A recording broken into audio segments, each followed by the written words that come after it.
నందిగమలో food safety అధికారుల మెరుపు దాడులు, అపరిశుభ్రంగా ఉన్న హోటళ్లపై కేసులు.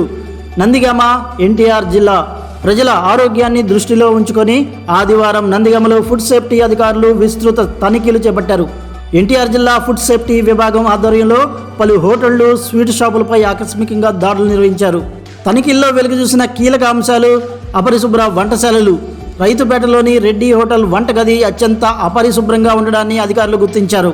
నిబంధనలు ఉల్లంఘించినందుకు సదరు హోటల్పై కేసులు కూడా నమోదు చేశారు. లైసెన్స్ లేని స్వీట్ షాపులు. టీటీడీ కళ్యాణ మండపం పక్కన ఉన్న 2 స్వీట్ షాపులకు ఎటువంటి అనుమతులు లేవని అధికారులు గుర్తించారు. అక్కడ విక్రయిస్తున్న హల్వా నమూనాలను సేకరించి ల్యాబ్కు పంపించారు. క్యాబేజీలో రంగులు. తనిఖీల్లో భాగంగా కృత్రిమ రంగులు కలిపిన క్యాబేజీని గుర్తించి దాన్ని స్వాధీనం చేసుకున్నారు. దీన్ని విశ్లేషణ కోసం ల్యాబ్కు తరలించారు. దుర్గా రెస్టారెంట్లో తనిఖీలు. నందిగామలోని ప్రముఖ దుర్గా రెస్టారెంట్లో కూడా ఆహార నాణ్యతను అధికారులు క్షుణ్ణంగా పరిశీలించారు.